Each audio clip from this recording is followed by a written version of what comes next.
Thank you for having us, and look forward to this every year. And the food is always great, and I get to see some folks that I don't get to see but a few times a year.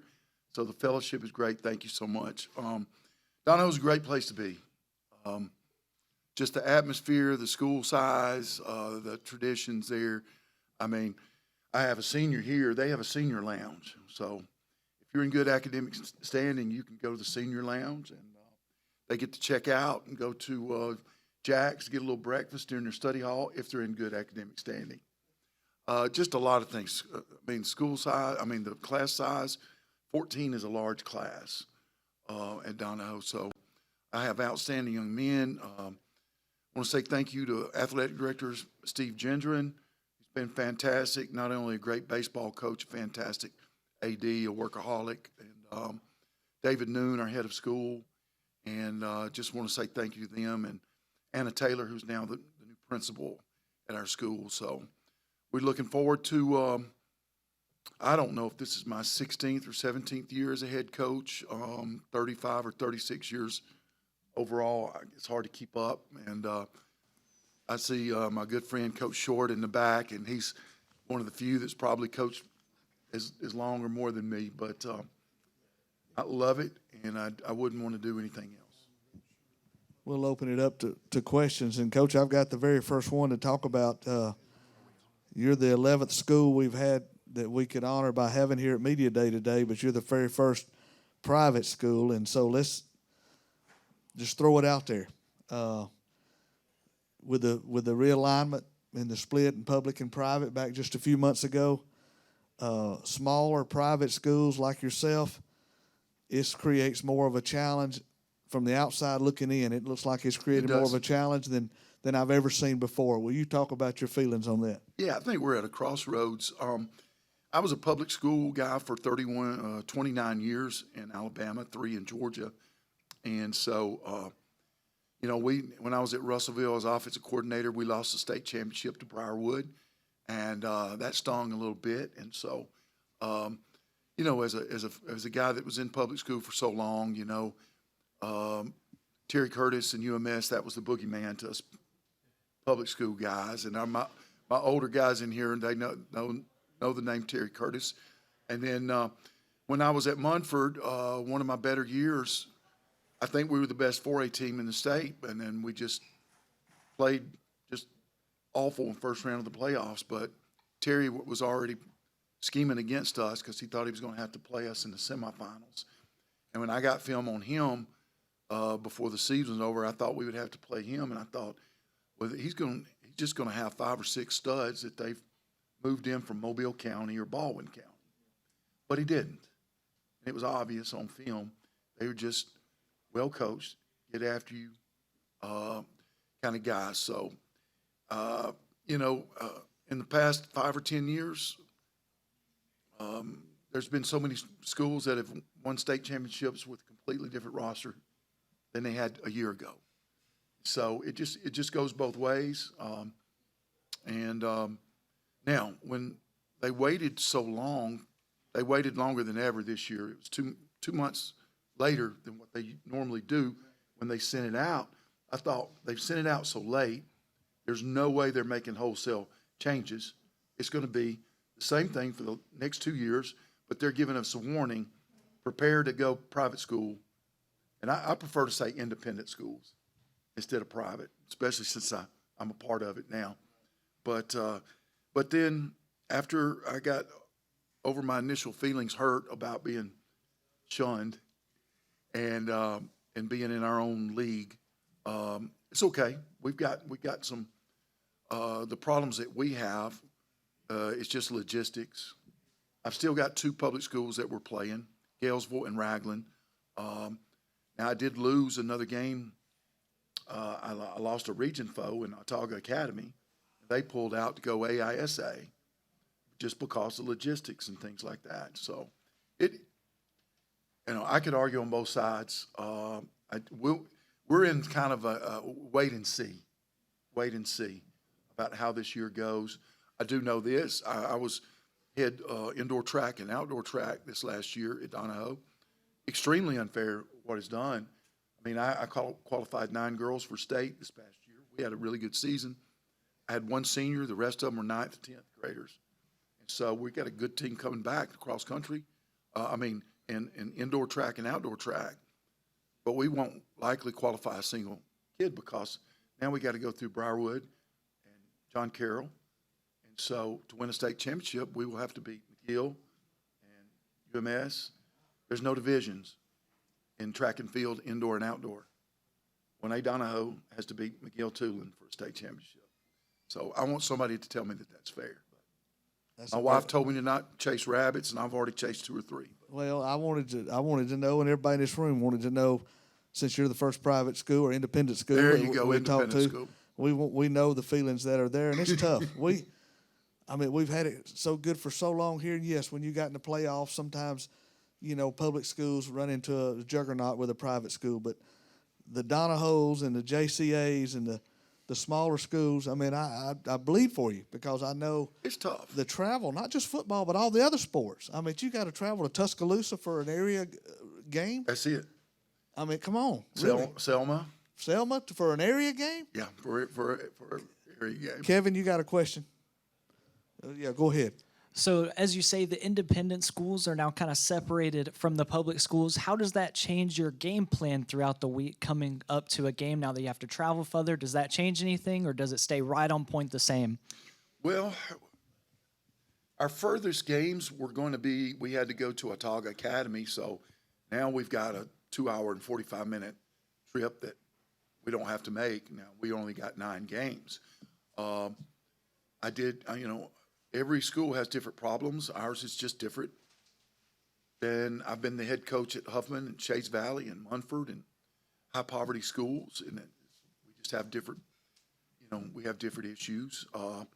We were looking into possibly getting some.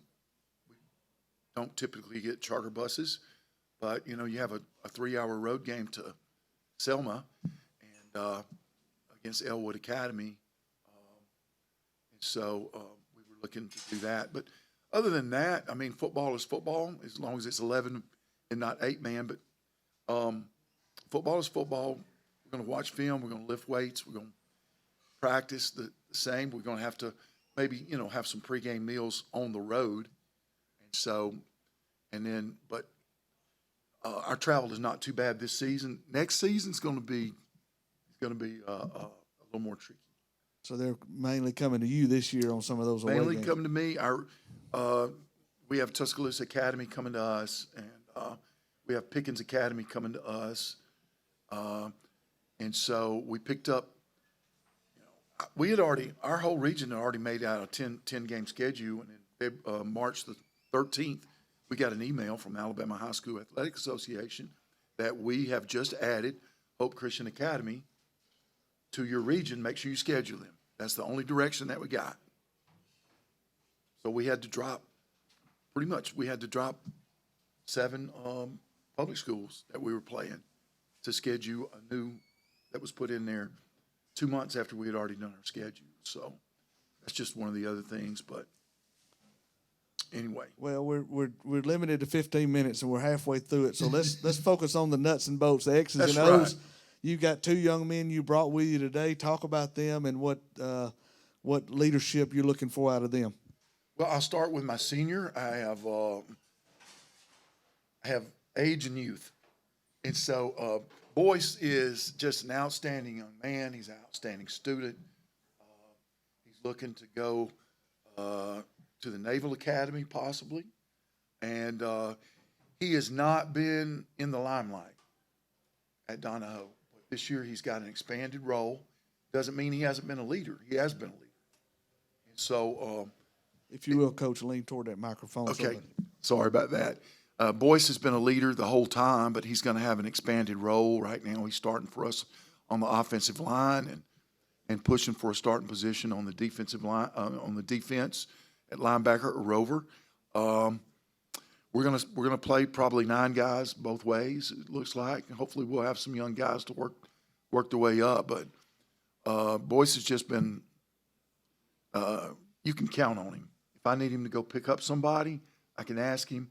If I need him to help me do this or do that, and he's just provided the accountability and the leadership. And I really appreciate it. So I got Daniel's story. Daniel is a 14-year-old ninth grader, and he started for me both ways as a seventh grader. First seventh grader that I've ever had to be a starter. He came up to me one day, we were halfway through the season. He said, "Coach, it's my birthday today." Why I just hadn't put it together exactly how old he was. And he said, "I turned 13 today." I said, "You started half of a varsity season at 12. I said, "Coach Smith would have been scared." And he's like, "Huh?" So, but anyway, he's, he started for us both ways the last 2 years at offensive tackle, defensive tackle. And he was honorable mention All-State last year as an eighth grader. And power clean, what'd you power clean? 275 2 days ago. I told him, I said, "I got to admit, I mean, I was a 5-year football player, punter, albeit. At Alabama, I was a linebacker quarterback that thought I was good enough to play at Alabama. I got there, I wasn't. And so, but I was good enough to punt there. And I said, man, I said, 270 was the most I ever did in college on power clean, and you're already doing 275. And that was respectable for a punter. And so, so he's really gifted. He's got good fast twitch muscle fiber. He's an outstanding young man, and I'm glad he's on my team.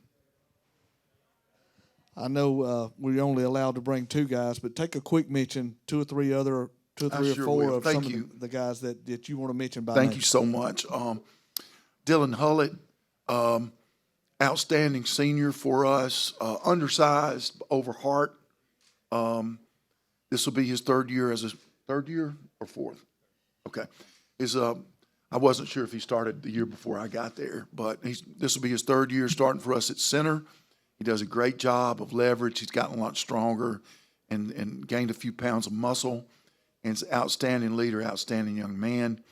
And then I got Donovan Barr, is one of my few big boys. He's 6'3", 305, and I can't believe he's a senior because he was a 10th grader when I got there. And time flies, no matter where you are. But only have 3 seniors, but they're great leaders. I don't have a senior that can run a 4.4 though, but they've got great heart, great leadership, and the kids really follow them. And at quarterback, I've got Luke is coming back. Luke Farrell is coming back at quarterback for us, and he'll be a starting linebacker and a quarterback for us. He missed 3 or 4 games last year with mono, and we had a tough time last year with injuries, with concussions, and with mono. And so there's so many guys I could mention right now, but those are my 3 seniors. Noah McClendon is one of our MVPs from last year. Noah is 6'4.5". He argued with me that he was 190. He actually got on the scale. He looks skinny, but he's 6'4.5", 190, and played. He was our leading receiver last year. Ended up being our first or second leading tackler.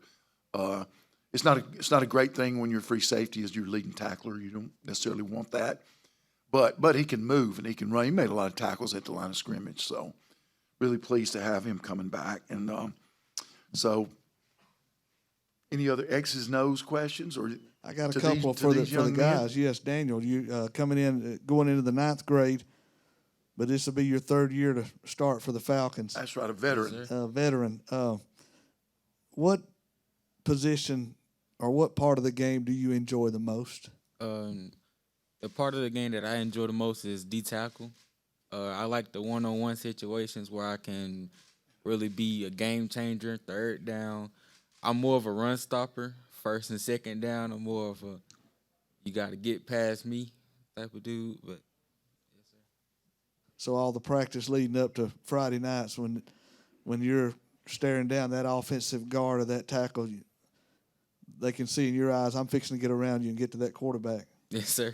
Boyce, what do you enjoy most? I know you're a lineman as well, but you at Donoho, listen, you got to be prepared to go in anywhere. Coach will tell you that. What That's do you right. like the most?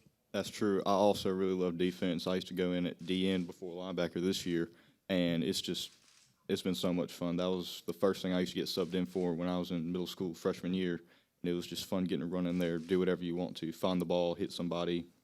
Anything was possible on defense. There was no real rhyme or reason except for get where you need to be, do what you got to do. You being one of the 3 seniors, do you feel a little extra pressure this year to lead this team, whether it be in the classroom, the hallway, or on the field, or wherever? I do feel a little bit of pressure about that. I've always looked to the older guys to lead the team and to be the role model that everyone's going to look up to. And then I blinked and I'm there myself. And I never know if I'm doing it or if me and the other guys are doing it as well. But I always pray and hope that we're being the ones everybody's looking up to. I know last year y'all took it on the chin on some games. Like you said, We different did. things happen. But right now the record's 0-0. You 2 players, what excites you the most about the season starting in 3 weeks? What excites me the most is the new players, new teams, get to go against new teams, and just get a different experience. That's true. I'm excited that I've just looked at the team and all the years I've been a part of this team, we are stronger than we've been in a while, especially since last year. We're faster than we've been since last year. And like you said, it's 0-0, so I figure we can go out there and it's time to kick somebody in the teeth. Well, surprise some people, as Yes, they sir. say. And I think you guys can do it. Coach, if you will, give us your final thoughts for Donoho football this season. Well, we are excited. I mean, they made great points.